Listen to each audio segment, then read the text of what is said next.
دوستای عزیز و مهربونم، سحر هستم، راوی کانال داستان‌های عاشقانه با سحر. ممنون میشم با سابسکرایب کردن و به اشتراک گذاشتن ویدیوها به ما انرژی بدید. بعد از 9 ماه بچه به دنیا اومد و پسر بود. آقام دیگه رو پاش بند نبود. ساز و دهلی را انداخت تو کل آبادی، اون سرش ناپیدا.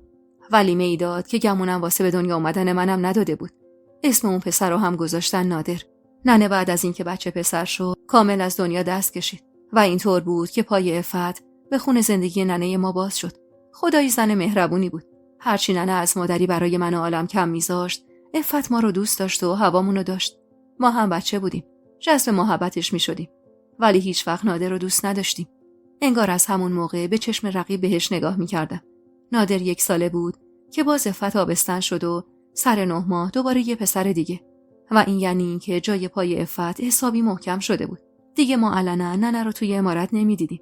همیشه کنج اتاق نشسته بود و دعا و نماز میخون. تا اینکه برادر دومم کاظم 2 ساله بود که عفت دوباره آبستن شد. زمستون بود. هوا خیلی سرد بود و حسابی برف اومده بود. اون روز آقام نبود توی عمارت. واسه حل و فصل مشکلی رفته بود روستای بغل.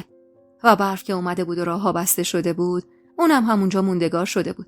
نیمه های شب بود که آدمایی که توی عمارت بودن شروع کردن به سر و صدا و داد و بیداد. از همه طرف صدای فریاد می اومد. من و عالم و برادرام و عفت تو ایوون عمارت ایستاده بودیم. تا اینکه از سر و صداها فهمیدیم که گرگا حمله کردن به ده. سرما بود و حیوونا گرسنه. آدمای آقام جای ده آتیش روشن کرده بودن بلکه گرگا رو فراری بدن. هر طوری شده بود اون شب و صبح کردیم و صبح روز بعد آقام که برگشت ماجرای اون شب و گفتم واسش. توی ده هماچو افتاده بود که گرگا 2-3 نفر رو از بین بردن. گذشت و هوا کمی بهتر شد. برفا هم آب شدن. بچه‌ها هم دیگه میتونستن تو حیاط عمارت بازی کنن. یه روز انگار موقع بازی بچه‌ها از حیاط میزنن بیرون. ندیمه بچه‌ها هم متوجه نمیشه. عفت هم که دلش به ندیمه گرم بوده، رفته بوده پی کارای خودش و حواسش به بچه‌ها نبوده. اینا هم راهو میگیرن و میرن بیرون. تا اینکه ندیمه متوجه میشه نیستن و به عفت خبر میده. عفت اول خودش دست به کار میشه و میگرده. اما وقتی پیداشون نمیکنه، شروع میکنه به سر و صدا کردن و داد و هوار کشیدن. اون روز خوب یادمه.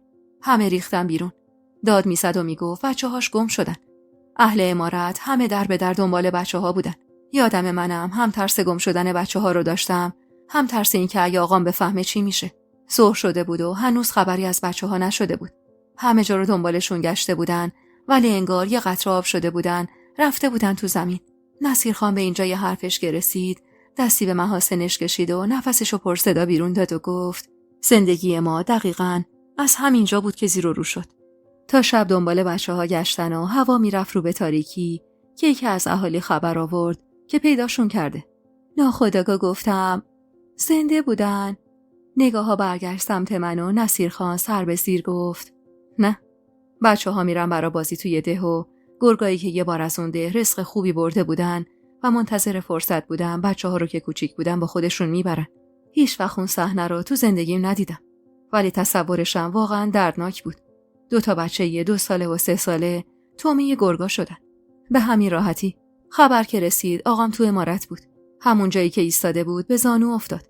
من و عالم اون روز پشت در ورودی عمارت ایستاده بودیم. با اینکه دیگه بزرگ شده بودم، ولی ترس داشتم از خونه پامو بذارم بیرون. آقامون مردو که راهی کرد، اومد داخل ساختمون اصلی عمارت. اما چشمتون روز بعد نبینه. افتاد به جون عفت. میزد. تا جایی که میتونست میزد. تموم غم و غصه و حرص و خشم و همه رو سر اون زن بدبخت خالی کرد. از اون ندیمه هم نگم که اصلا هیچ وقت نفهمیدم چه بلایی به سرش اومد و کجا گم و گور شد که هیچ وقت ندیدیمش. و من تازه اون روز بود که فهمیدم آقا مگه بخواد چه آدم بیرحمیه. کسی جرأت جلو رفتن و کمک کردن به عفتو نداشت. و واقعا معجزه بود که بچه‌ش زیر بار اون همه مشت و لگد زنده موند. باز ناخودآگاه گفتم: واقعا زنده موند. آره زنده موند. زن بیچاره خیلی کتک خورده بود. و اونجوری که میگفتن نزدیک زایمانش هم بوده. همون شبونه دردش گرفت و زایید، ولی از شانس بدش دختر بود. آخ که چه قیامتی تو عمارت به پا شد. 2 تا پسر نورچشمی آقام تومه گرگا شده بودن و زنش همون شب دختر زاییده بود. روزگار وحشتناکی بود. بگذریم ازش. عفت که دختر زایید، آقام چون اونو مسئول مرگ 2 تا پسرش میدونست، بچه رو ازش گرفت و خبر رسوند به فک و فامیلش که بیان عفتو ببرن. چقدر اون روزا من و عالم دلمون واسه عفت میسوخت. همه میدونستم پس فرستادن دختری که رفته خونه خان یعنی مرگ اون دختر. فک و فامیل عفت توی حیاط عمارت ایستاده بودن تا عفتو ببرن. همه از روی تأسف و درموندگی نگاه میکردن به عفت، چون میدونستن که آخرش چی میشه. اما کسی جرأت پا پیش گذاشتن یا وساطت کردن رو نداشت. عفت با چشمای گریون و حالت زار از در اتاق اومد بیرون. ننه هم تو چارچوب در ایستاده بود. عفت یه پاش پیش میرفت، یه پاش بس. دست عالمو گرفتم و هر دو رفتیم جلوی عفت ایستادیم. نمیدونم اون روز چطور اون دل و جرأت رو پیدا کرده بودم که جلوش ایستادم و رو به آقام گفتم نذار عفتو ببرن آقا. آقام اما منو هل داد عقب و گفت تو کار بزرگترا دخالت نکن پسر. هل خوردیم عقب، ولی باز جلوی عفت ایستادیم و گفتم نمیذارم عفتو ببرن آقا جون. اگه ببرن زنده نمیذارنش. آقام اما با عصبانیت گفت به تو چه پسر؟ یالا برو کنار. عفت از زور ترس باهاش میلرزید. اینجا بود که ننه هم جلو اومد و گفت ناصر خان ببخشش، از گناهش بگذر، نذار خونه ی آدم گردنت بیفته. میدونی که اینا این دختر رو ببرن زندش نمیذارن. اولین باری بود که ننم اسم عفتو به زبون می آورد. تو اون چند سال هرگز ندیده بودم اسم عفتو بیاره. البته رابطه بدی نداشتن، ولی خب ننم کلاً تارک دنیا شده بود. از اون ور آقام که داشت جلوی رعیتش حرف از زن و بچهش میشنید و این براش گرون بود گفت میگم دخالت نکنید، به شماها چه؟ ننه اما محکم ایستاد و گفت اگه این دختر رو پس بفرستی منم میرم شهر و اینجا نمیمونم. خلاصه که به هر طریقی بود نذاشتیم عفتو ببرن. و اون روزا چقدر من احساس بزرگی میکردم که باعث شدم جون یه آدم حفظ بشه. عفت نرفت، ولی دیگه توی اون اتاقم نرفت. از همونجا یه راست رفت مطبخ. فقط یه کلفت بود که تو خونه ناصرخان کار میکرد. گفتم بچه‌ش چی شد؟ واسه بچه تازه به دنیا اومده هم دایه گرفتن تا بهش برسه. فقط چیزی که بود آقام حتی سراغش هم نمیرفت.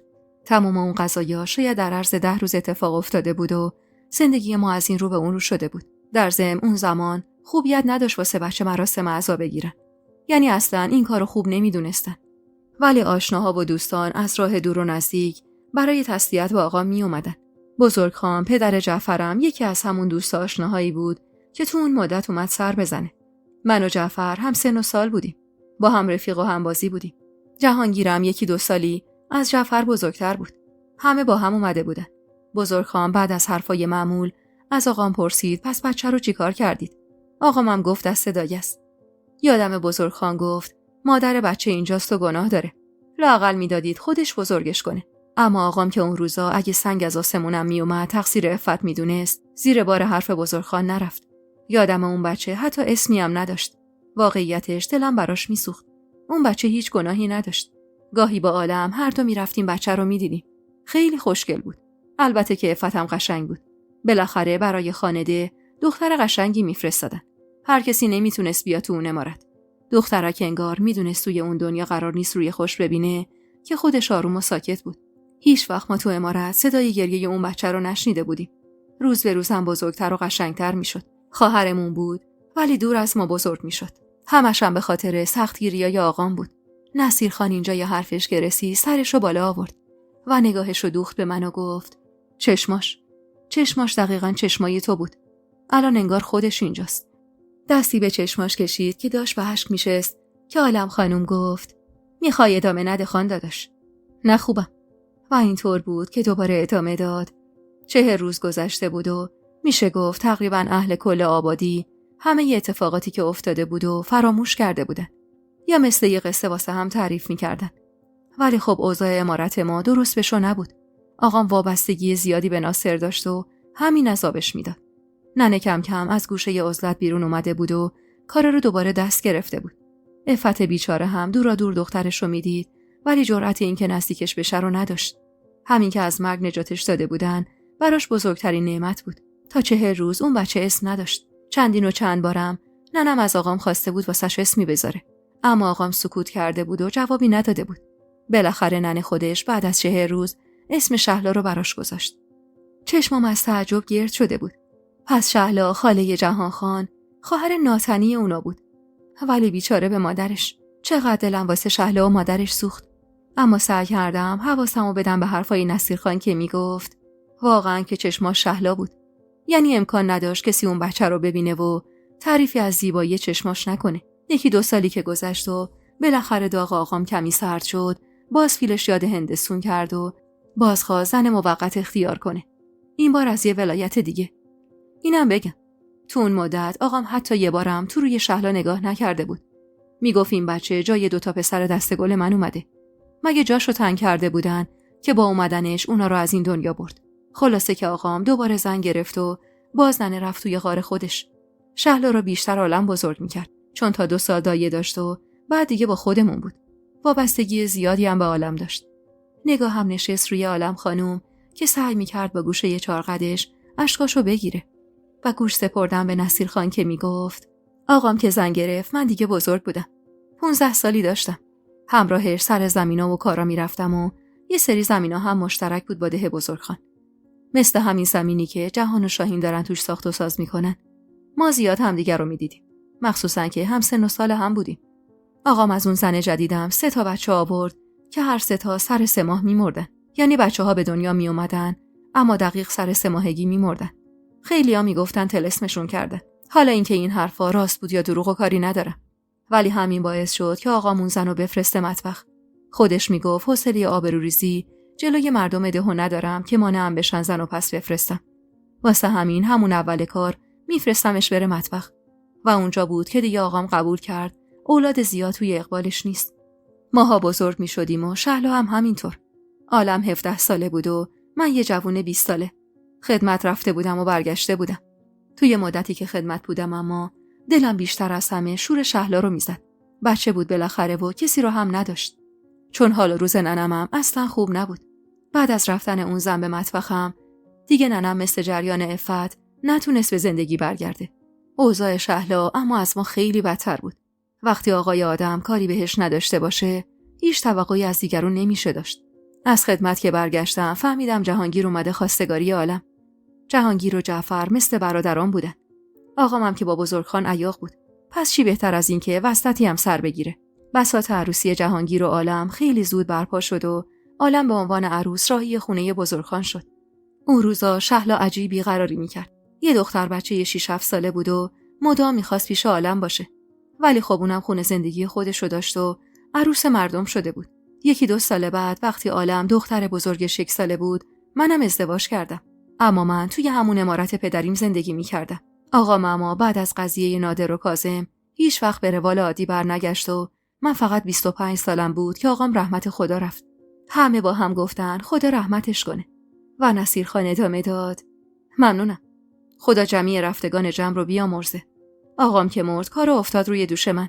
یه روز عفت اومد پیشم و گفت نصیر خان بیا بزرگی کن و منو آزاد کن. گفتم آزادی. ولی کجا میخوای بری؟ گفت میرم جایی که کسی رو نشناسم. اینجا بمونم که چی؟ هر روز بزرگ شدن بچه‌مو میبینم و نمیتونم بهش بگم مادرشم. اینو نگفته بودم. آخه تا قبل از اون آقام نمیذاش کسی به شهلا بگه مادرش کیه. فکر میکرد مادرش مرده. خیلی دوست داشتم بعد از مرگ آقام واقعیتو بهش بگم. اما جوان بودم و میترسیدم بدونه و به هم بریزه. نفت میگفت بذار برم لااقل هر روز عذاب نمیکشم. واسه همینم من بهش اجازه دادم بره. پولی بهش دادم و اونم رفت. دیگه هم ازش خبردار نشدم. عالم 2 دختر پشت هم به دنیا آورد و همه منتظر بودن که بچه بعدیش پسر بشه. بزرگخان دنبال وارث بود و وارثی میخواست که از خون هر 2 طرف باشه. نوه بزرگخان و ناصر خان باشه. اون روزا تازه خبر بارداری زنمو بهم داده بودن که خبر رسید عالمم بارداره. هی روزگار. چه چیزا که ندیدیم. نصیر خان به اینجا که رسید سکوت کرد و همه ساکت شدن. جرعه آب نوشید و دوباره گفت دختر الان داری اینا رو میشنوی واسه داستانه. ولی ما اینا رو زندگی کردیم. به گفتن راحته ولی باید زندگیش کرده باشی که بدونی چی میگم. بعدم رو به جهان شاهین کرد و گفت البته با شما هم هستم. جهان نگاهی به داییش انداخت و گفت بار اول این چیزا رو میشنوم دایی جان. عجیب غریبه. چرا هیچ وقت من هیچ اطلاعی از گذشته نداشتم؟ نصیر خان گفت ادامه‌شو بشنوی چی میگی؟ گفتم خب بفرمایید. اینجور بگم که دختر من که دنیا اومد عالم یه پسر به دنیا آورد. بزرگخانم سور و ساتی به پا کرد و همه اهل ده بالا و پایین و سور داد. اسمش رو هم سهراب گذاشت. جهان با تعجب نگاهی به مادرش کرد و گفت سهراب. عالم خانم سری تکون داد. آره پسرم. یه برادر داشتی ولی خب عمرش به دنیا نبود. پدر جهانگیر خان دیوانه‌وار دوستش داشت. نزدیک 2 سالش بود که یه مریضی عجیب و غریب به جونش افتاد.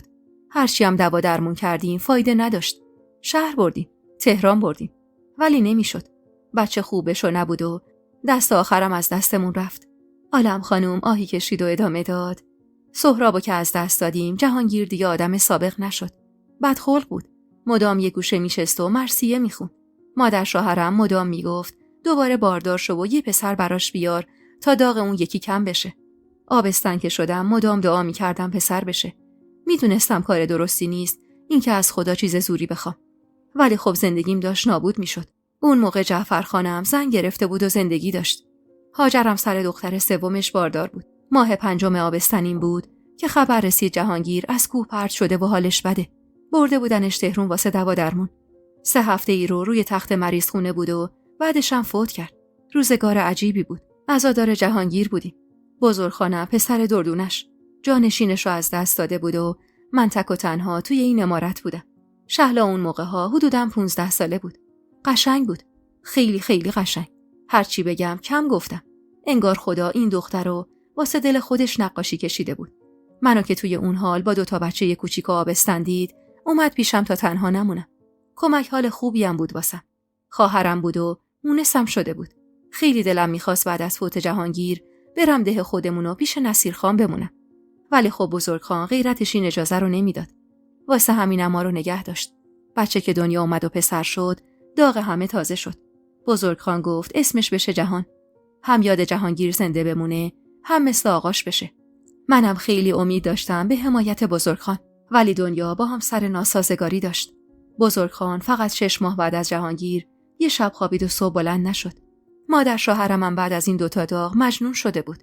انگار اون از دست دادن و روح و روانش رو به هم ریخته بود. شهلا پیشم بود و کمک حالم. از خدا که پنهون نیست، از بنده خدا چرا پنهون باشه؟ دیده بودم نگاهایی بین شهلا و جعفرخان رد و بدل میشه. حرف عالم خانم تموم نشده. هاجر خانم طوری که همه بشنون گفت ای بر بخت سیاه هاجر لعنت. جعفرم و توپید بهش که زبون بده هم بگیر زن. عالم خانم ادامه داد. چند باری به شهلا گوش زد کرده بودم، ولی منکر همه چیز میشد و میگفت آبجی میدونی چقدر فرق بین ما هست؟ این چه حرفیه؟ اون زن داره، بچه داره. من خوش خیال خوش باورم فکر میکردم خواهرم واقعا اینجوری فکر میکنه، ولی اینجوری نبود. تا به خودم بجنبم و سال جهانگیر بشه، شهلا و جعفر دلباخته هم شده بودن. اون موقع هاجر رسول و باردار بود. میدیدم که جعفر خان شهلا رو که میبینه نمیتونه چشم ازش برداره و همینطور میخوب میشد سر جاش. بماند که شهلا ذاتاً دلبر بود. شاید سن و سالی نداشت، ولی همون راه رفتن عادیشم پیش مردم اشوه‌گری بود. البته که دست خودش نبود. به خاطر زیبایی زیادش اینطور به چشم می اومد. نگم از چشماش که دیگه هیچ. دستم که از همه جا کوتاه شد، رفتم پیش جعفرخان. اینجا که رسید رو به حاج جعفر گفت اینجا رو شما بگو حاجی. حاج جعفر نگاهی به همه کرد و گفت قبل از اینکه شروع کنم ازتون میخوام قضاوتم نکنید. نه من کاری خلاف شرع و عرف کردم، نه شهلای خدا بیامرز. بذارید تا تهش بگم، بعد هرچی شماها گفتید درست. آقا ما جهانگیر رو که از دست دادیم، همه چی به هم ریخته بود. من مثل نصیر نبودم که بتونم فوری زمام امور رو به دست بگیرم. بالاخره همیشه توی این عمارت حرف این بود که جهانگیر جانشین آقامه و خب کارا رو اون بهتر بلد بود. من همیشه حاشیه بودم. ولی خب وقتی 2 تاشون با هم رفتن و یه مادر با مشکل روحی روانی و زن برادری که 2 بچه داشت و یکی هم آبستن بود برام جا گذاشتن، دروغ چرا؟ اولش خودم رو باختم. زمان می‌خواست بتونم خودم رو جمع و جور کنم. سخت بود برام. شهلا هم اون روزا همیشه کنار عالم خانوم بود. دروغ نمیگم. دل باختش شدم. مخصوصاً چشماش. تنها کسی بود که توی اون گیرودار بیرحمی زمونه به هم دلخوشی میداد. اونم فقط با حرفاش. با کاراش که به قول عالم خانوم شاید از نظر خودش معمولی بود. ولی واسه من نه. زن داشتم و 3 بچه. زنم سر بچه 4 آبستن بود و تو خودم نمیدیدم که بخوام نارو بهش بزنم. هیچ وقتم نزدم. شهلا رو میدیدم، اما پنهونی نه. توی عمارت میدیدمش. باهاش حرف میزدم. حرف زدم باهاش آرومم میکرد. انگار جایی که داشتم همه چی رو از دست میدادم، نگاه اون باعث میشد همه چی برگرده به روال عادی. عالم خانم فهمیده بود. شهلا میگفت آبجیم مدام بهم تذکر میده که ازت دور بمونم. اما من مدام میگفتم نکنه ازم دور بشی. تو نباشی من زمام امور از دستم در میره. هاجر خانم فهمیده بود و مدام پاپیم میشد. اما من میگفتم چیزی که تو فکر میکنی نیست و واقعا هم نبود. دروغ نمیگم. دوستش داشتم. خیلی هم دوستش داشتم. ولی اون واسه من حیف بود. من فقط ازش عشق میگرفتم. یه نیرویی که بتونم ادامه بدم راهمو. سر سال جهانگیر که شد، عالم خانم گفت دیگه نمیتونم اینجا بمونم. میخوام برم. اگه سهمی از جهانگیر میبرم، بهم بدی تا برم. ولی من نمیخواستم عالم خانم بره. چون اگه اون میرفت، شهلا هم میرفت. واسه همین نامردی کردم و یه ارث کمی بهش دادم. بالاخره جهانگیر چیزایی هم برای خودش داشت که سهم بچه‌هاش میشد. همونم ندادم و تا ابد از روی عالم خانم شرمندم. ولی من هدفم این بود که عالم خانم نره. چون اگه اون نمیرفت شهلا هم میمون. گفتم وای میسته و میگه ارثمو کامل بده. این حقم نیست. ولی بدون چون و چرا گرفت و رفت. جهان که معلوم بود از شنیدن اون حرفا حسابی کلافه شده گفت چرا حقتو نخواستی مادر؟ عالم خانم با همون متانت خاص خودش گفت نصیر خان اجازه نداد پسرم. با این حرفش همه ی نگاه‌ها برگشت سمت نصیر خان تا اون ادامه بده. نصیر خان کمی توی جاش جابجا شد و گفت راستش عالم برام از قضیه شهلا گفته بود و خب منم نمیخواستم شهلا نزدیک جعفر باشه. راستش تو اون روزا اونقدری که از دست جعفر عصبانی بودم از دست شهلا نبودم. هرچی بود اون کم سن و سال بود. نه مهر پدری دیده بود نه مهر مادری. خب طبیعی بود که جذب محبت جعفر بشه. ولی جعفر چی فکر میکرد که با یه دختر بچه؟ لا اله الا الله. جعفر خان که حال روز نصیر خانو دید پرید وسط حرفش و گفت باز نگو بالاخره یه دختر بچه. نصیر اون روزا هم بهت گفتم. من دستم به دستشم نخورد. نصیر خان ادامه داد هرچی که بود اولش سعی کردم شهلا رو دور کنم. ولی خب نمیشد. عالم توی این ده تنها میمون. دست تنها با 3 بچه بدون شوهر. عالم که گفت میخوام برم تهرون خوشحال شدم و وقتی جعفر کمتر از حقش بهش داد دستشو خوندم و به عالم گفتم بی خیال ارثیه جهانگیر شو. چون جعفر میخواد از این طریق تو رو توی ده پابند کنه. و عالم اینجا دیگه نه به خاطر شهلا، به خاطر خودش و بچه‌هاش رفت. گیج و سردرگم از چیزایی که شنیده بودم گفتم شهلا چی شد؟ هیچی. دوست داشتم شهلا هم با عالم بره تهرون. ولی خب نرفت. نمیتونستم علاوه بر 3 بچه یه دختر پر شر و شور و سر به هوا رو هم به عالم غالب کنم. پیش خودم گفتم 1-2 سالی بگذره شوهرش میدم و تموم. ولی خب اینجوری نشد. گهگداری به گوشم میرسید که شهلا و جعفر توی زمین مشترک بین ما دوتا همدیگر رو میبینن. شهلا اون موقع عجیب دل و جرأتی داشت. زمانی که دخترها تا دم در خونه هم نمیرفتن، این دختر تا مرز ده میرفت تا جعفر رو ببینه. هاجر خانم زیر لب گفت ذات قربتی داشتن و نمیشه کاری کرد. این حرف هاجر خانم به گوش همه رسید و انگار به مزاق هیچ کس خوش نیومده باشه که باعث شد سکوتی جمع و فرا بگیره. هاجر خانم که انگار فهمید حرف بدی زده گفت منظورم مادرش بود. بارها و بارها شنیده بودم که هاجر خانم میگفت اصل و ریشه تو خرابه. مادرت یه خونه خراب کنه. یه کولیه. پس این بود. شهلا مادرم بود. همه ی حرفا اینو نشون میداد. نصیر خان به حرف اومد و گفت منظور هر کی که میخواد باشه. همه دستشون از دنیا کوتاهه. و اینطور شد که دیگه هاجر خانم حرفی نزد و نصیر خان ادامه داد بارها و بارها به شهلا تذکر دادم ولی به گوشش بدهکار نبود. کار به جایی رسید که رفتم سراغ جعفر و گفتم دست برداره از این کار. جعفر گفت چون نخواستی گوش بدی نصیر. نه اون روز نه هیچ وقت دیگه. فقط تکرار میکردی دست از این رابطه برداری. و من هرچی گفتم والا بلا رابطه ای نیست. تو گوش کسی نرفت. من فقط دلخوش بودم به هم صحبتی با شهلا. همین. به والله قسم هیچ چیز دیگه ای بین ما نبود. میدونم شاید کارم اشتباه بود. ولی به خداوندی خدا قسم چیزی بیشتر از 4 کلمه حرف زدن نبود. از روزی که عالم خانوم بچه‌های جهانگیر رو برداشت و همراه با شهلا رفتن کارام به هم ریخته بود.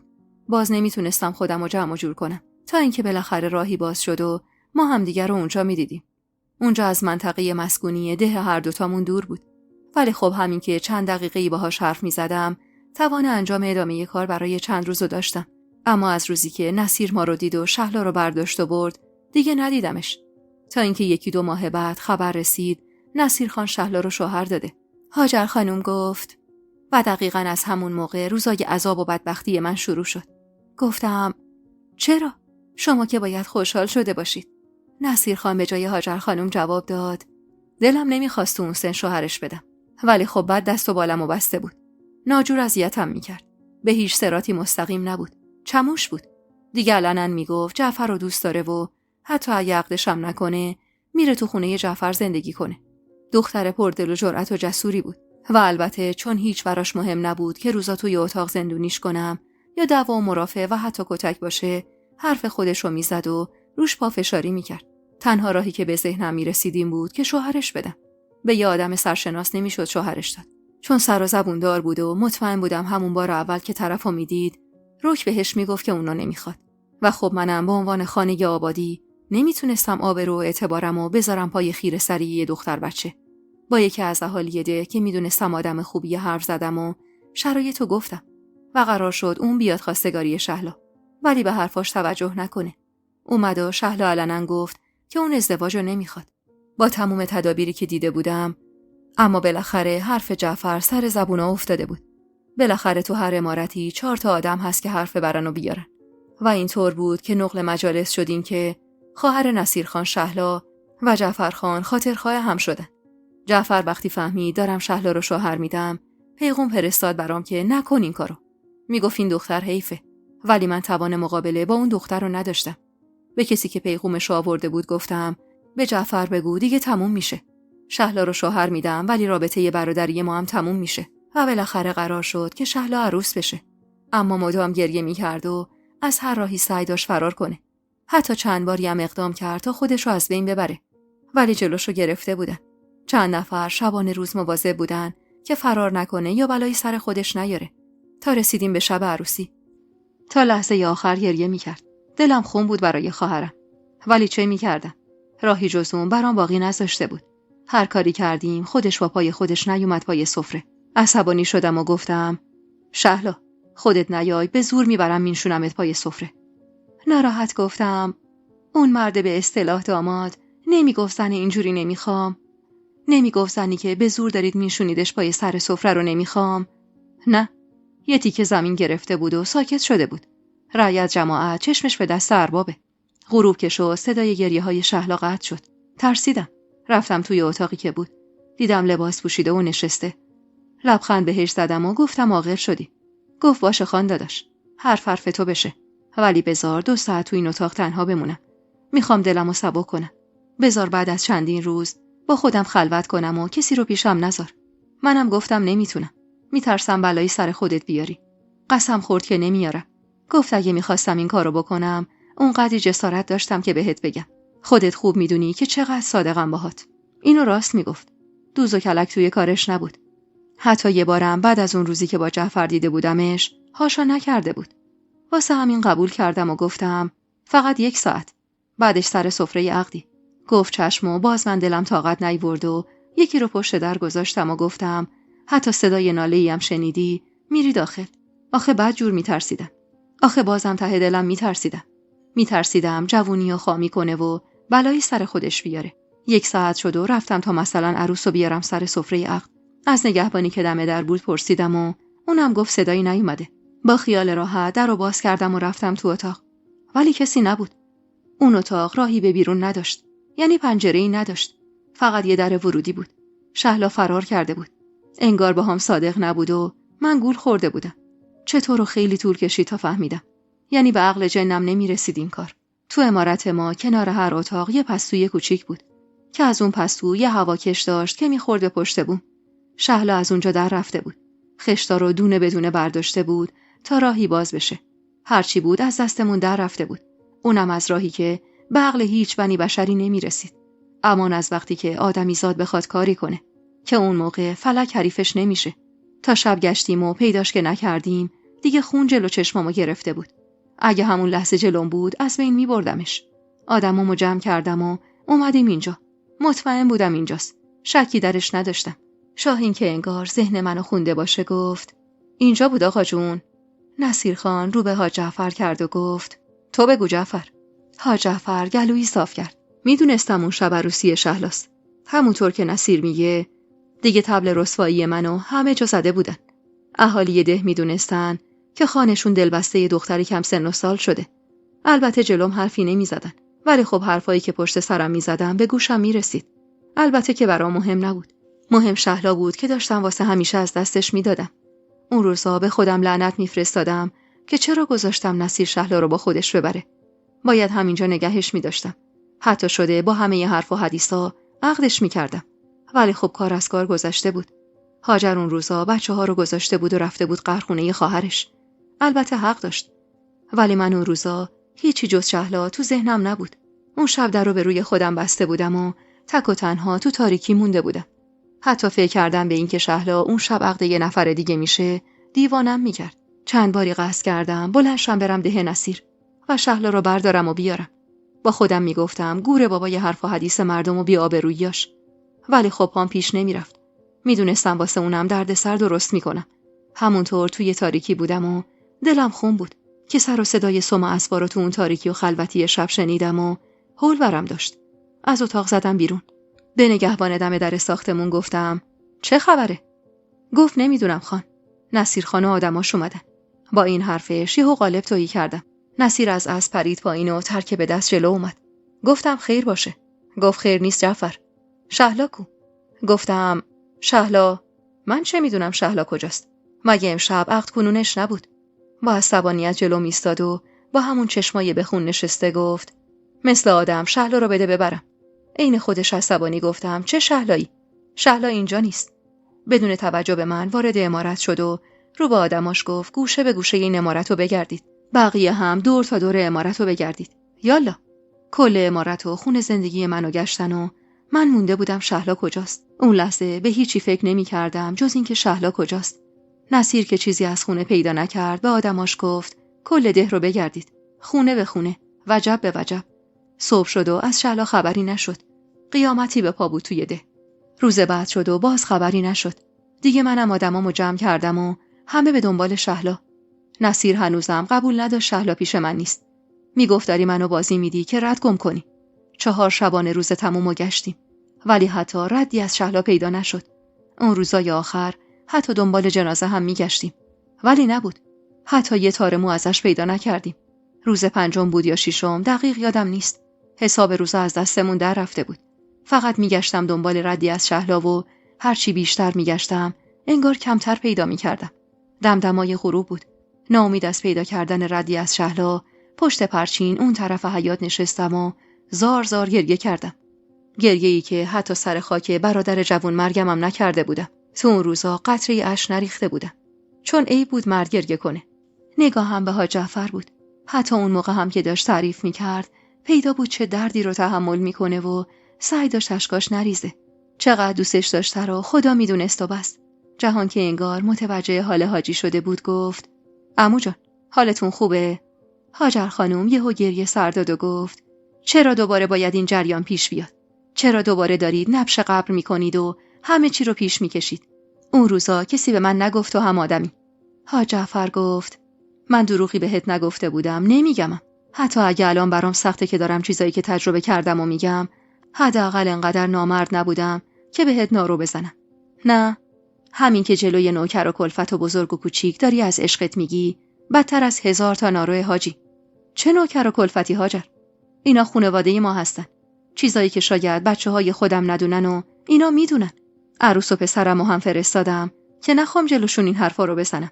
هاجر خانم پرید وسط حرفش و با غیظ گفت ولی جلوی بقیه میگی برات مهم نیست؟ بچه فرق داره. محمد اگه الان اینجا بود واکنشش فرق داشت. بعدم چیزایی که تموم شدن و رفتن و فقط خاطراتشون مونده دلیلی برای بزرگ کردنشون نداریم. با اینکه دل خوشی از هاجر خانم نداشتم، ولی اینجا رو کاملا بهش حق میدادم. واسه همین گفتم ببخشید ولی هاجر خانم حق داره. سخته بدونی شوهرت یکی رو دوست داره در حدی که به این حال و روز بیفته. نصیر خان که انگار توقع این حرفو از من نداشت گفت نمیخوام از جعفر دفاع کنم. نه ابدا. ولی چه اون زمان چه حتی همین حالا دوتا یا حتی 3 زنه بودن خانهای ده امر عادی بوده. چیزی نیست که فقط مختص یه نفر بوده باشه. نمونهش همون آقای خودم 3 تا زن گرفت. تازه جعفر که همه چی رو علنی برای زنش بازگو کرده بود. پس هاجر خانم باید خداش رو هم شکر کنه. جهان که انگار بیشتر از همه ما مشتاق شنیدن بود گفت: خب بعدش چی شد؟ شهلا پیدا شد؟ حاج جعفر دستی روی زانوش کشید و گفت: پیدا شد. ولی با حال و روز بد. پشت پرچین داشتم گریه می کردم که صدای حلیمه رو شنیدم. آروم صدا می زد: جعفر خان. سر و صورتم رو پاک کردم و از جا بلند شدم. صورت حلیمه رو که دیدم که رنگ به رو نداشت گفتم: چته حلیمه؟ گفت من بیاید. با هم رفتیم سمت اتاقی که میمون.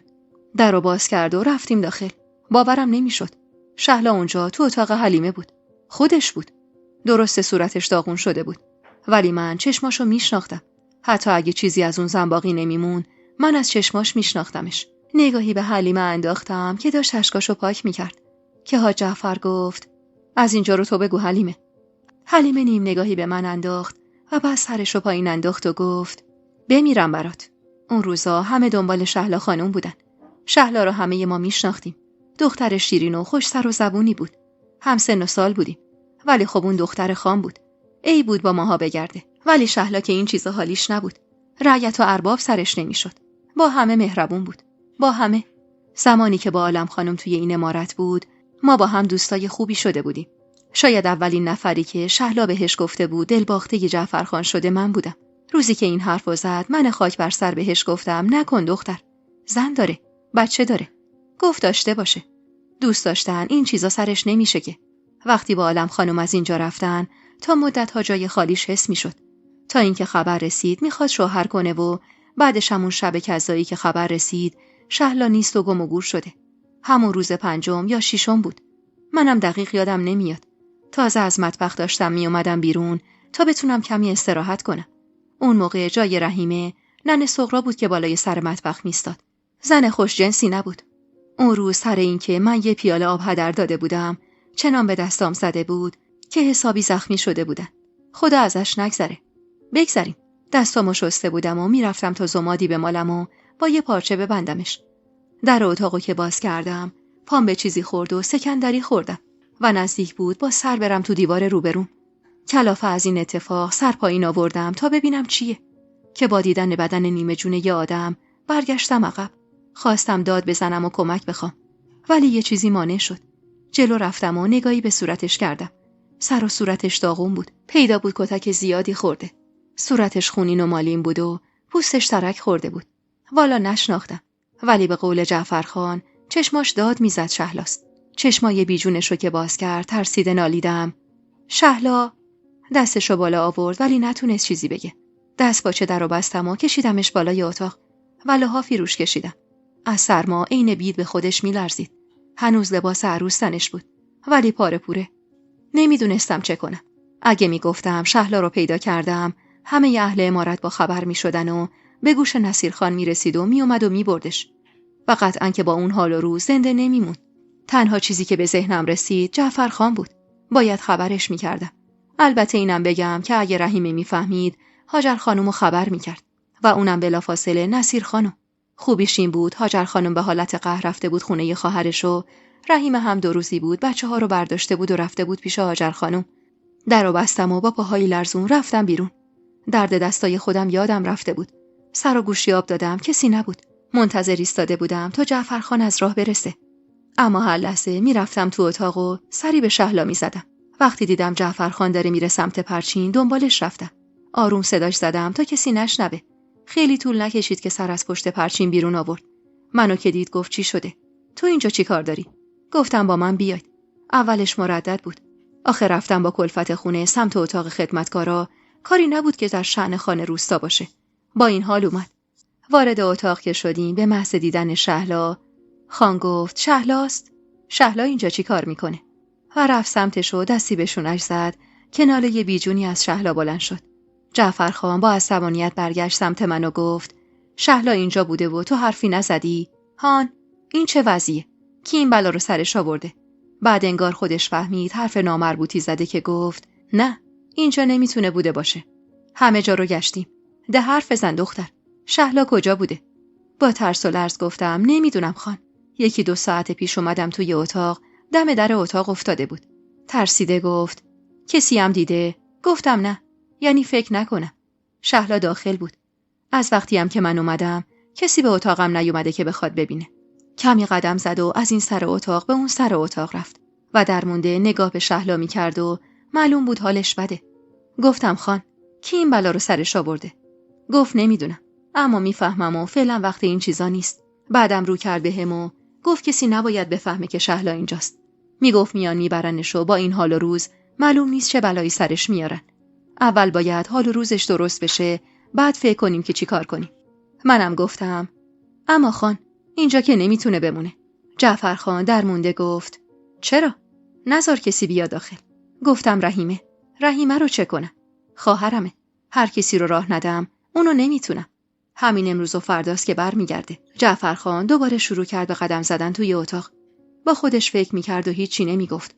منم تو سکوت گوشه‌ای از اتاق ایستاده بودم و منتظر بودم که آخر باید چه کنیم. که یهو رو کرد بهم و گفت یالا برو بلقیسو خبر کن. با این حرف حلیمه از دهنم پرید و گفتم همین بلقیس؟ آره همین بلقیس.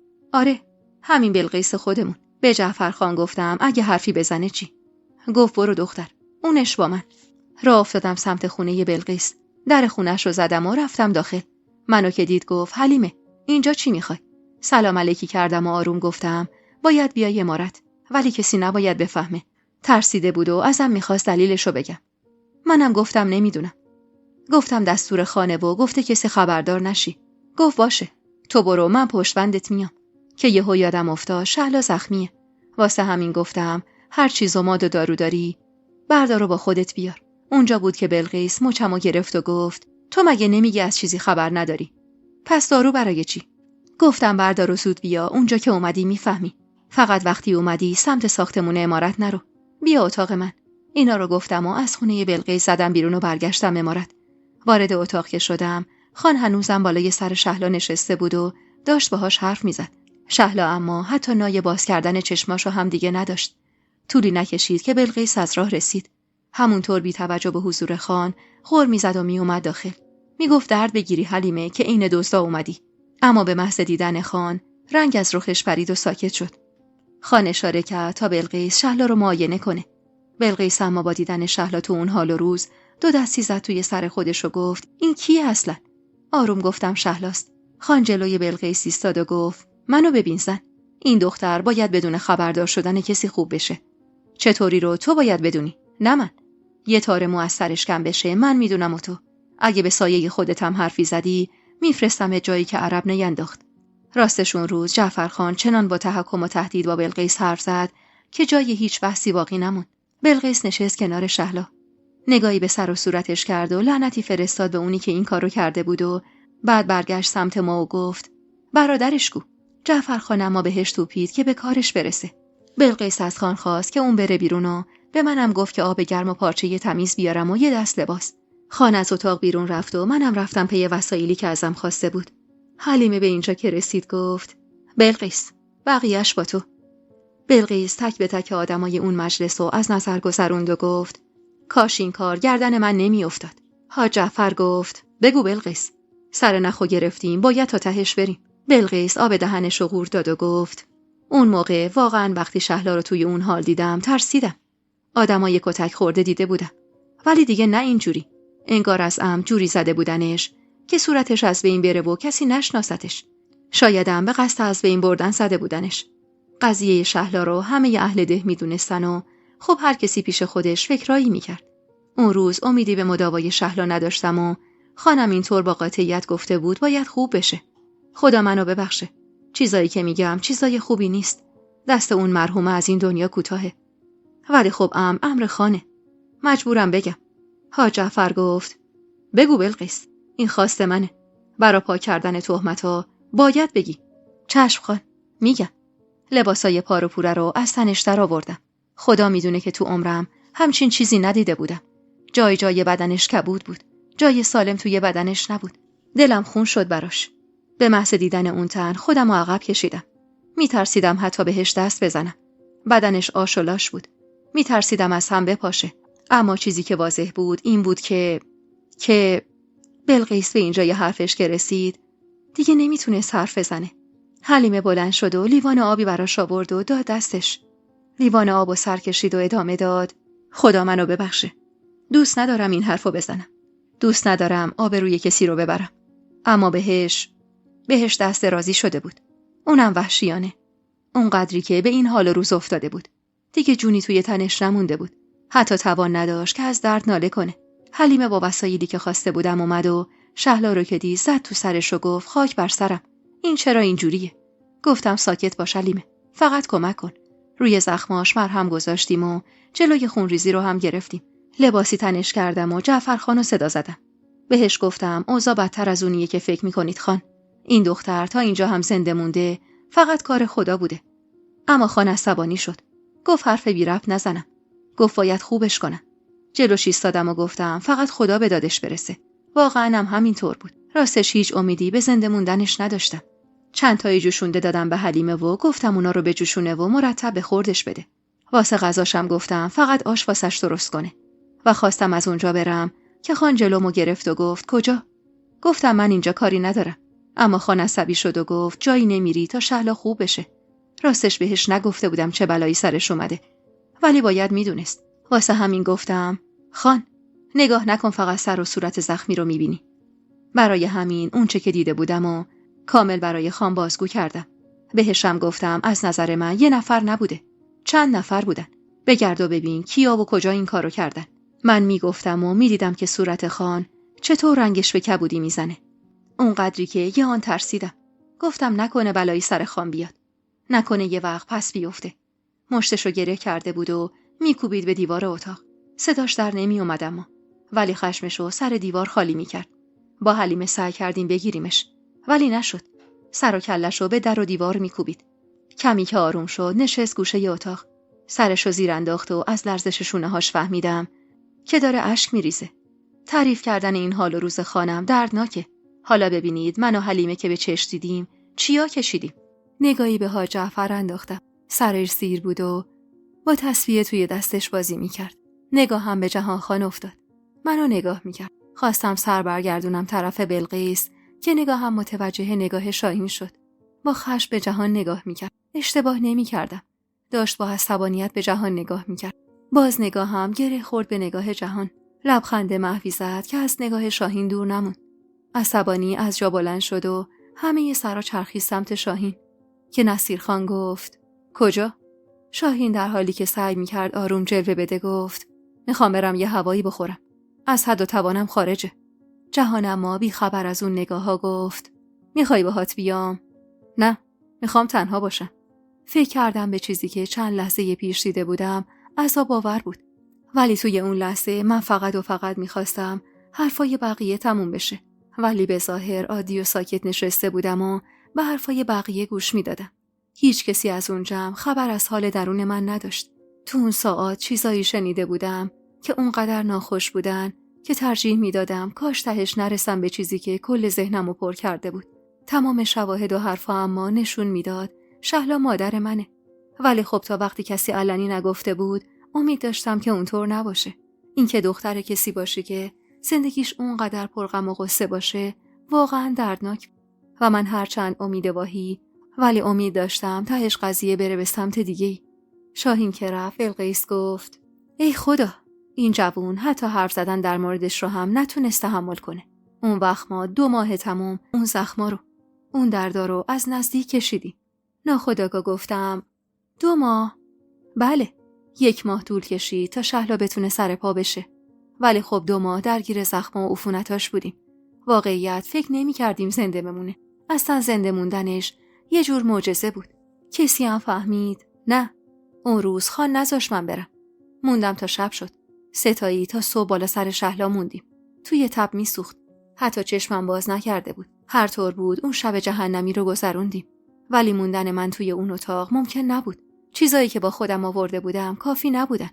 مخصوصاً که شهلا از جهات دیگه هم مشکل داشت. صبح که شد و سر و صدای زندگی بلند شد، رو به خان گفتم اینجا نمیشه مون. این دختر از دست میره. باید برسونیمش به شفاخونه. اما خان عصبی شد و گفت هر فالیت نمیشه زن. میگم جایی نمیشه بردش. عین خودش گفتم پس میمیره. اما خان میگفت نمیشه. شفاخونه نمیشه. گفتم خب توی این اتاقم نمیشه. که حلیمه هم در تایید حرف من گفت اینجا واقعا نمیشه. همین الانم صدای سغرا در میاد که من کجام. رحیم برگرده بدتر. اصلا خود شما نمیتونید اینجا بمونید. جعفرخان به حرفامون فکر کرد و آخر سر به همون گفت میبریمش خونه تو. منم ترسیده گفتم نمیشه خان. میدونید که روزانه کلی آدم تو خونه من رفت و آمد دارن. اونجا جای مناسبی نیست. و اونجا بود که خان به هم گفت باید هر طور شده ببرمش خونم و اجازه ندم کسی ببینتش. خان میگفت هر چی بخوای بهت میدم. فقط ببر و ازش نگهداری کن. حلیمه رو هم میفرستم ور دستت. راستش از نصیرخان میترسیدم. اگه میفهمید من چه کردم حسابم با کرام الکاتبین بود. ولی خب بیشتر از یه حدیم نمیتونستم رو حرف جعفرخان حرف بزنم. هر چقدرم دلیل و آیه آوردم که نمیشه، گفت باید بشه. اون روزا هم موندیم و شبونه میخواستیم شهلا رو ببریم داخل ده. کار خیلی سختی بود.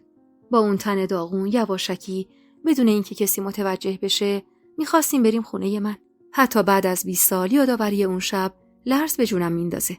سخت بود چون اون تن داغون بود، چون آش و لاش بود، چون پر از زخم بود و جونی واسه رفتن نداشت. یواشکی شبونه بدون هیچ چیزی، حتی یه گاری میخواستیم ببریمش خونه من. بماند که چطور باید از بین اون همه نگهبان رد میشدیم و میرفتیم. از پشت عمارتم که نگهبانی نبود نمیشد بردش، چون مسیر طولانی میشد و این تن نمیکشید این مسیر رو. هرچی که بود این کارا رو سپردیم به خود جعفرخان.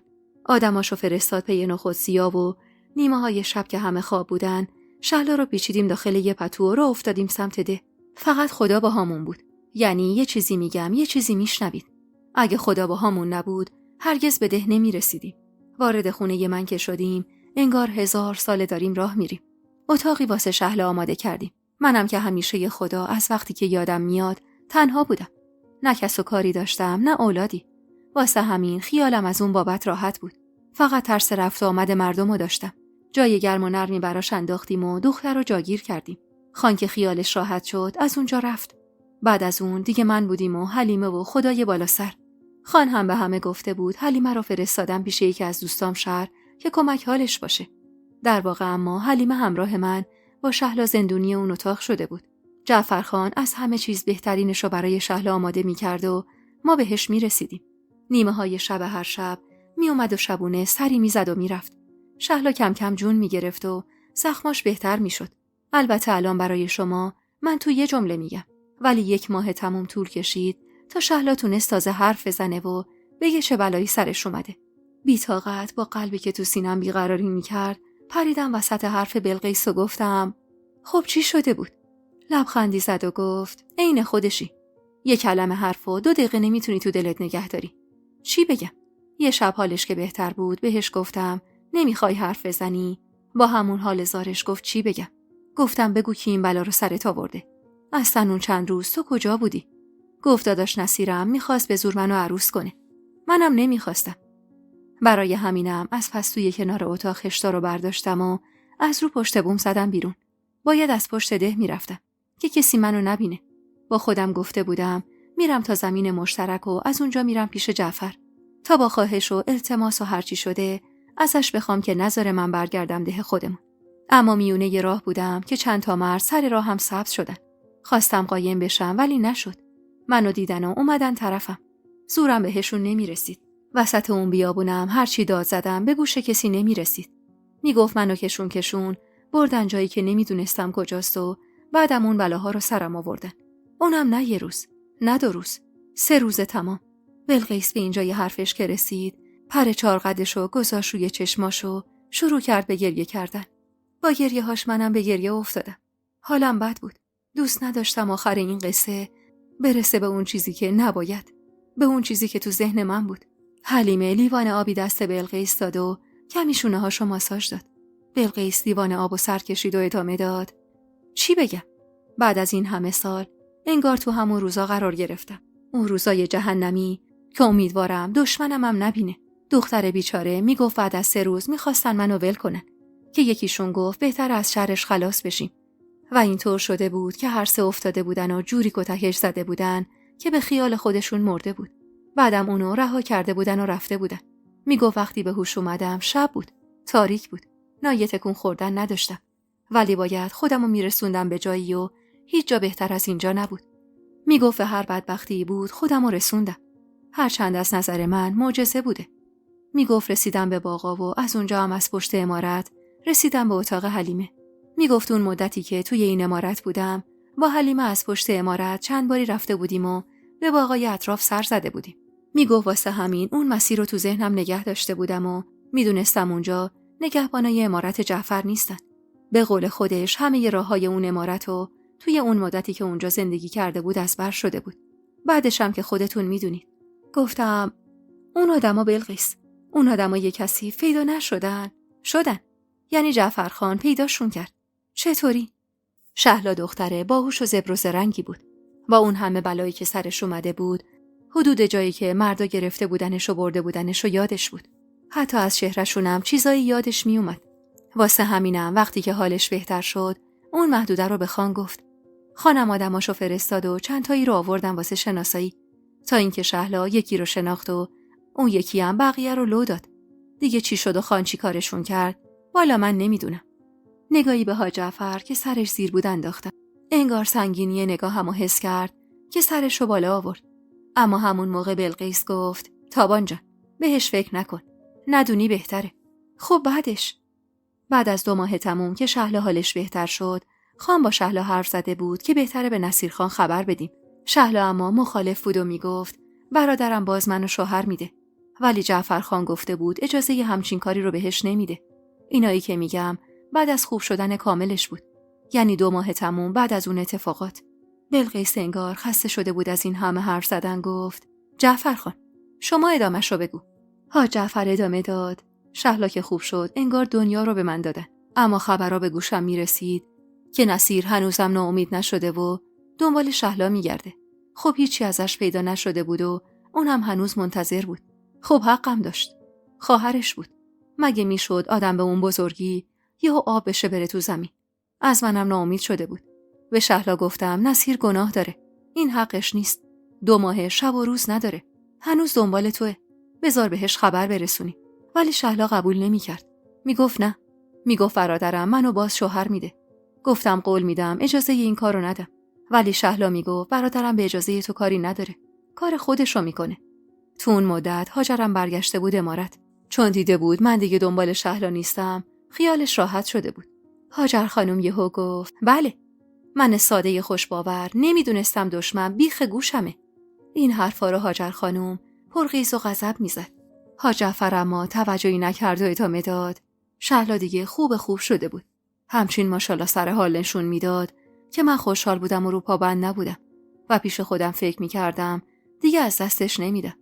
عقدش میکنم و کسی هم جز من و حلیمه و بلقیس از اون جریان با خبر نمیشه و اینطور همه چیز برمیگشت به روال عادی.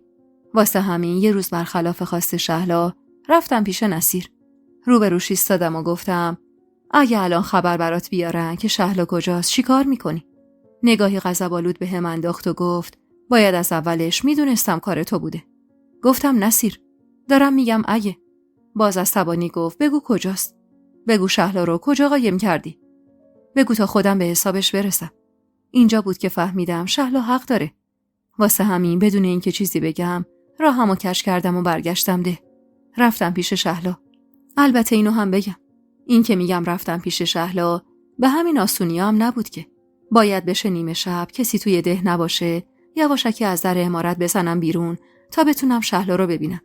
من جعفر خان کل این آبادی، صاحب این عمارت، باید نیمه های شب عین یه دزد به دور از چشم نگهبانای عمارت از در پشتی میزدم بیرون تا بتونم شهلا رو ببینم. اون روزا زندگی بلقیس و حلیمه هم کن فیکون بود. بیچاره ها نه شب داشتن نه روز. رفتم پیش شهلا و گفتم امروز رفتم دیدن برادرت. ازش پرسیدم اگه پیدا بشی چه میکنه؟ یادم شهلا لبخندی زد و گفت همون کاری که من گفتم و میکنه. درسته؟ سری به نشونه مثبت دادم و گفت جعفر منو فراری بده. با تعجب نگاش کردم و گفتم کجا؟ گفت نمیدونم ولی اینجا نباشن. من حتی تو روشنایی روز از در این اتاق تا مستراحم نمیتونم برم. راست میگفت. 2 ماه تموم بود رنگ آفتابو ندیده بود. گفتم چاره ای نیست. باید تحمل کنی. برگشته بود به حال قبل. حالش خوب شده بود. خیره سریاشم دوباره شروع شده بود. البته این که میگم حالش خوش شده بود ظاهرش بود. باطنش رو اما بعید میدونم. وقتی دید من قصد ندارم از اونجا فراریش بدم، گفت خودم فرار میکنم. راستش میترسیدم از این که همونطور که از دست نصیر فرار کرد از دست منم فرار کنه. اون وقت چی؟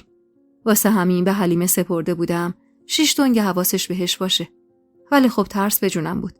نصیرم دوباره قشون کشید و اومد ده. همه جا رو گشت. البته دیگه کاری به اهالی ده نداشت. عمارت من و باغای اطرافش رو گشت. دست آخرم که چیزی پیدا نکرد بهم گفت جعفر بگو چی میدونی؟ کجاست این دختر؟ کاری بهش ندارم. فقط بدونم کجاست برام کافیه. راستش اون روزا من هم ترس فرار شهلا رو داشتم، هم خودم از اون همه موش و گربه بازی خسته شده بودم. همین که میدونستم بیخبری از عزیزت چقدر میتونه سخت باشه و دلم برا نصیر میسوخت. گفتم خبر دارم ولی جا و مکانشو بهت نمیگم. گفت منو عصبانی نکن و بگو کجاست. نصیر رو نشوندم و گفتم جاش امنه ولی حالش واقعا بد بوده. چند تا لنده هورا عوضی باهاشون کارو کردن و بعدم تا پای جون زدنش. و نگم از اون لحظاتی که این چیزا رو واسه نصیر تعریف میکردم. نصیر خونشو میخورد. دستاشو مشت کرده بود و به محض اینکه حرفم تموم شد گفت توقع داری قبول کنم این چرندیاتو؟ گفتم میل خودته. میتونی قبول کنی میتونی نکنی. ولی واقعیت اینیه که دارم میگم. و اونجا بود که بی منطقی نصیر رو به چشم دیدم. میدونید چی گفت؟ با این حرف جعفرخان نگاهم چرخید سمت نصیرخان و گفتم چی گفت؟ نصیرخان که پیدا بود شرمساره سر به زیر انداخت و گفت والا که عقلم درست کار نمی کرد. کم بدبختی نکشیده بودم اون مدت. واسه همین وقتی جعفر اینجوری گفت منم زدم سیم آخر و گفتم حتما خودت بهش دست رازی کردی و میندازی گردن دیگرون تا کار خودتون دوتا را بیفته. حاج جعفر در ادامه حرف نصیرخان گفت آخ که چقدر رسول وقتی اینو بهم گفت عصبانی شدم. گفتم از خونم بره بیرون و دیگه هم پاشو اینجا نذاره. نصیر اون روز از عمارت من رفت ولی حرف دهن به دهن گشت و همه میگفتن جعفرخان شهلا رو شب عروسی دزدیده و این دو ماه هم با هم بودن. اما مخفیانه بوده و واسه همینم کسی نفهمیده. آش نخورده و دهن سوخته حکایت اون روزای من بود. زمانی که این حرفا ناخواسته به گوش شهلا رسید زد به سیم آخر. گفت دیگه نمیخوام مخفی بمونم. باید ازم حمایت کنی. میگفت اگه خیالم از بابت تو راحت باشه جایی نمیرم. منم که دلم گیر بود و دست از همه چی شسته بودم قول و قرار گذاشتم باهاش که شهلا بیاد عمارت و بعدم من عقدش کنم. جهان پرسید واقعا عقدش کردید؟ اجازه بده الان میگم عمو جان. شهلا رو برداشتم و اومدیم عمارت. اما نگم از اون روزا قیامت به پا شد. البته که خبر به سرعت باد به نصیر رسید. اونم بلافاصله اومد دنبال شهلا ولی من همه جوره جلوش ایستادم و اجازه ندادم شهلا رو با خودش ببره. و اینطور شد که شهلا توی عمارت ما موندگار شد و قرار شد همونجا زندگی کنه. گفتم هاجر خانومم بود. حاج جعفر نیم نگاهی با هاجر خانوم انداخت و گفت چند وقتی قهر کرد و رفت. ولی خب 5 تا بچه داشت و مجبور به برگشت بود. قرار به عقد بود. من وضعیت شهلا رو میدونستم که چه بلایی سرش اومده. اما خب اون تقصیری نداشت تو اون ماجرا. با این حرف حاج جعفر یاد کار رسول افتادم. واقعا توی اونجور قضیه‌ای دختر هیچ تقصیری نداشت. حداقل واسه من که اینطور بود. اون چه که در مورد شهلا هم میگفتن همین بود. حرفی نزدم و به ادامه ماجرا گوش دادم که حاج جعفر میگفت قرار شد بریم شهر و یه سری خرید انجام بدیم و برگردیم و عقد کنیم. اون روزا یه گوشم در شده بود و یکی دروازه. حرف همه رو میشنیدم ولی اهمیت نمیدادم.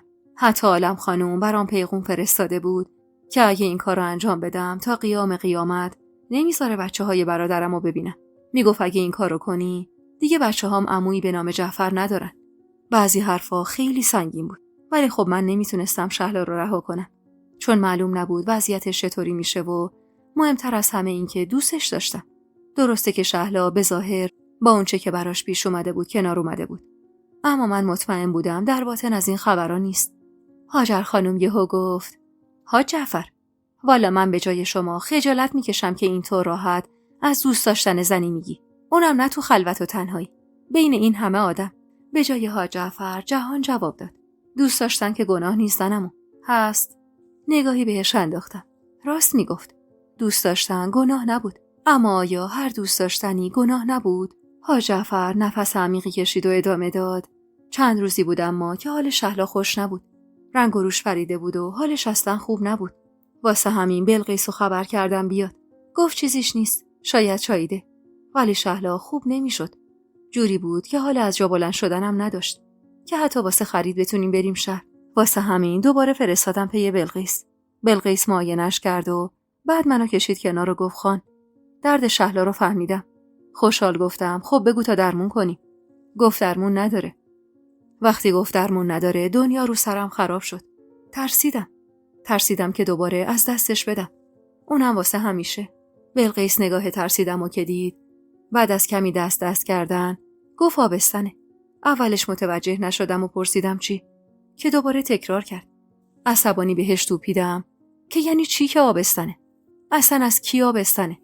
بلقیس هم خیلی بی‌پروا گفت بالاخره بهش دست درازی شده.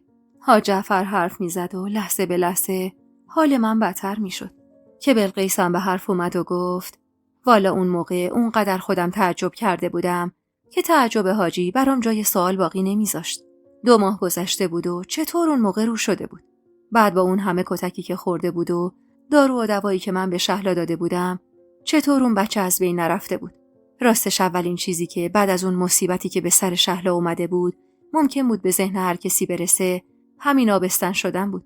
ولی شهلا اون قدری خون از دست داده بود که من حتی 1% احتمال نمیدادم آبستن باشه. اون روز حرفمو خان قبول نکرد. میگفت اشتباه میکنم. ولی من اشتباه نمیکردم. شهلا آبستن بود. حاج جعفر ادامه داد. حرفای بلقیس که تموم شد عصبانی بهش گفتم از عمارت بره بیرون. ولی خب حال روز شهلا خوب نبود. غذا نمیخورد. مدام بالا می آورد. البته اینم بگم اون میل به غذا نداشتن و از خیلی وقت پیش داشت و من میذاشتم پای اتفاقات افتاده. کم کم از لحاظ ظاهری هم داشت تغییر میکرد. شهلایی که اونقدر لاغر بود داشت چاق میشد. مدام بالا می آورد و همین هاجر خانومو به شک انداخت. اما چه شکی؟ اینکه شهلا از من آبستنه. با این حرف حاج جعفر هاجر خانوم گفت خب هر کسی هم جای من بود همین فکر رو میکرد. اینکه اون بچه از شوهرم باشه. پچ‌پچا که درباره آبستن بودن شهلا شروع شد همه به اتفاق همینو میگفتن که شهلا از جعفر خان آبستنه. نگاهی به حاجی انداختم و گفتم دفاعی از خودتون نکردید؟ مگه میشه نکرده باشم؟ ولی خب حرفی که زده شده باشه رو نمیشه جمعش کرد. شهلا که میشنید این حرفا رو ناخودآگاه آب میشد. نصیر باز اومد اینجا و بهم انگ زد که بدون عقد با خواهرش بودم. هرچی هم میگفتم نه اون میگفت آره. به شهلا گفتم گوره بابای حرف مردم، بیا عقدت کنم.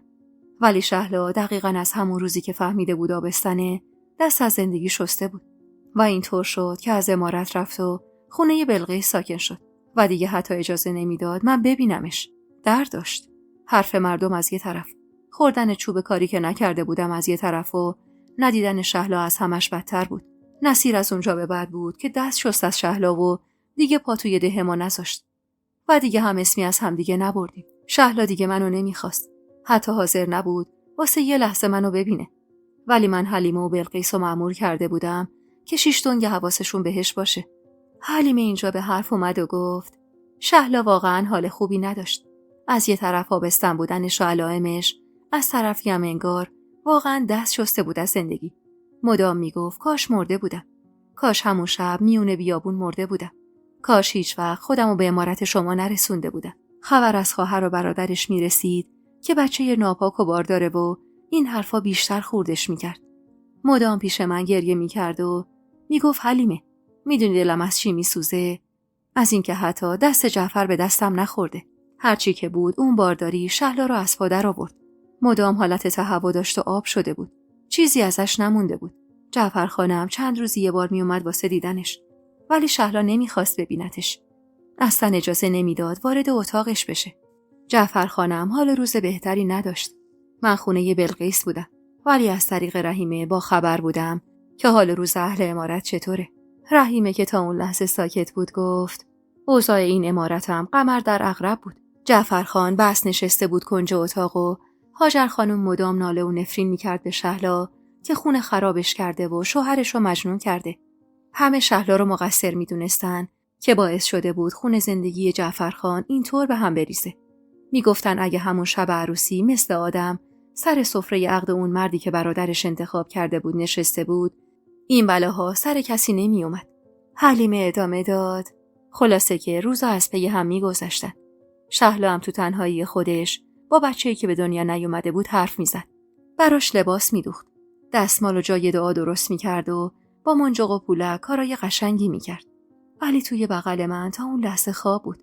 با این حرف حلیمه دستی کشیدم رو دعایی که روی سرشونه علی زده بودم که حلیمه ادامه داد. همین دعایی که سرشونه علی سنجاق کردیم همینو شهلا درست کرد. 6-7 ماهی گذشت، اونم به چه سختی. فقط خدا میدونه. من و بلقیس نوبتی که شیک میکشیدیم که شهلا بلایی سر خودش و بچهش نیاره. چون به لحاظ روحی اوضاعش خیلی به هم ریخته شده بود و روز به روز بدتر میشد. یادم واسم تعریف میکرد که به چه سختی تونسته خودش رو قانع کنه که با اون اتفاقی که ناخواسته براش پیش اومده کنار بیاد. میگفت هنوز با اون کنار نیومده بودم که این آبستنی شد قوزه بالا قوز. میگفت اینو دیگه اصلا نمیتونم تحمل کنم. واسه همینم بود که حالش روز به روز بدتر میشد. یادم یه روز حوالی غروب بود که درد زایمان اومد سراغ شهلا. تو تموم اون مدت حتی یه بارم اجازه نداده بود که جعفرخان بیاد دیدنش. ولی دردش که شروع شد گفت میخوام جعفرخانو ببینم. بلقیس میگفت دختر بچه داره میاد. وقتی این کارا نیست. اما اون میگفت میدونم شاید زنده نمونم. واسه همین میخوام جعفرخانو واسه بار آخر ببینم. یادمه آخرم اونقدر مقاومت کرد که بلقیس منو فرستاد پی جعفرخان. تا خود امارت یه نفس دویدم و خانو پیدا کردم و خبر بهش رسوندم. دلم اما آشوب بود. بی خود و بی جهت ترس به دلم افتاده بود. نمیدونستم دلیلش چیه. با خان برگشتیم خونه بلقیس. وارد اتاق شهلا که شدیم درد داشت. ولی خودشو محکم نگه داشته بود. جعفرخان کنارش نشست و گفت تموم میشه. دوباره برمیگردیم به حال قبل. شهلا اما جعبه‌ای که کنار دستش بود و داد به دست جعفرخان و با همون حال زار گفت از بچه‌م محافظت کن. نذار کسی اذیتش کنه. دست هاجرم نده. به جای من که زندگی نکردم بذار بچه‌م زندگی کنه. هرچی گفتم نگو شهلا. بچه به دنیا میاد خودت بزرگش میکنی. ولی اون رو کرد به ستامون و گفت امانتی دست هر ستون. و دیگه درد امونشو برید. خان از اتاق بیرون رفت و بچه به دنیا اومد. یه دختر خیلی قشنگ. یه دختر دقیقاً عین خود شهلا. بچه که به دنیا اومد شهلا از هوش رفت. بچه خوب و سالم بود. ولی شهلا نه. درد و رنجی که تو اون دوران کشیده بود. زخم زبونایی که شنیده بود. تهمتایی که خورده بود و این که همه میگفتن شهلا دختر ناپاکی بوده. همه اینا باعث شد از درون متلاشی بشه. شهلا یه روز کامل بعد از زایمانش بیهوش بود. بعد از اینم که به هوش اومد یادم اولین کاری که کرد دخترش رو خواست. تو بغلش گذاشتیمش. پیشونیشو بوسید و آروم زیر لب گفت اسمش بشه تابان. آخ که حلیمه با اون حرفش مهر تأییدی زد به تمام شنیده های من. انگار تا اون لحظه باور نداشتم و منتظر بودم اتفاقی بیفته تا من از اون جریان خارج بشم. ولی نه. شهلا واقعا مادر من بود. حلیمه همونطور که به پهنای صورت اشک میریخت گفت شهلا 1 هفته بعد از به دنیا آمدن دخترش از این دنیا رفت. صدای گریه بلقیس و حلیمه و چشمای پر از اشک حاج جعفر همراه هم شد. حلیمه که انگار تازه عزیزی را از دست داده باشه زار زار گریه میکرد و شونه های حاج جعفرم نشون میداد که چه حال بدی داره. سکوت بود و من مونده بودم اونجا توهی از هر چیزی. بچه ی حاصل از دست درازی بودم که پدرم معلوم نبود کیه. دست و پاهام ضعف میرفت. داشت جلوی چشمم سیاهی میرفت و میترسید عملی از دستم بیفته. کسی هم تو اون شرایط متوجه حال من نبود و بالاخره نفهمیدم چی شد که همه جا تاریک شد. فقط صداهایی میشنیدم که منو صدا میزدن. تابان، تابان. سردی آب که به صورتم خورد چشمامو باز کردم. همون جایی که نشسته بودم منو دراز به دراز خوابونده بودن. اما علی نبود. ترسیده گفتم علی کجاست؟ حلیمه گفت همینجاست دردت بجونم. نترس. حاج جعفر گفت بهتری بابا. با شنیدن این حرف شروع کردم به گریه کردن. چرا باید سرنوشت من یا حتی سرنوشت شهلا اینجوری میشد؟ چرا میگفتم شهلا؟ مگه مادرم نبود؟ تو تمام این سالها همه میدونستن مادر من کیه، اما هیچ کسی به من چیزی نگفته بود. به خدا که این حقم نبود. اصلا چرا با من این کارو کرده بودن؟ به زور از جام بلند شدم، اما سرم هنوز گیج میرفت و چشمام اندکی سیاهی. نصیر خانو دیدم که با عالم خانم کمی عقب‌تر ایستاده بودن و مستصل منو نگاه می‌کردن. بیشتر از همه اونو مقصر می‌دونستم. منو که نشسته دید جلو اومد و گفت خوبی؟ نگاهی از سر خشم بهش انداختم و گفتم مهمه؟ معلومه که مهمه. چطور حال خواهرتون مهم نبود؟ حال من مهم شده؟ نصیر خان جلو اومد و خواست دستمو بگیره. خودم رو عقب کشیدم که گفت بهم حق بده. هر کسی جای من بود همین فکر رو میکرد. شهلا اینجا تو عمارت معشوقش باردار شده بود. تو بودی چه فکری میکردی؟ جعفرخان عصبانی گفت باز نگو اینجا نصیر. نگو اینجا. خیلی خوب. باشه جعفر. جوشی نشو. معذرت میخوام. به هر حال خبر آبستن بودنش از این عمارت اومد. با صدایی که از شدت خشم میلرزید گفتم دوستای عزیز و مهربونم، یک دنیا ممنونم که تا پایان این قسمت همراه هم بودید و خوشحال میشم اگه نظراتتون رو در مورد این قسمت توی کامنت ها با ما به اشتراک بذارید.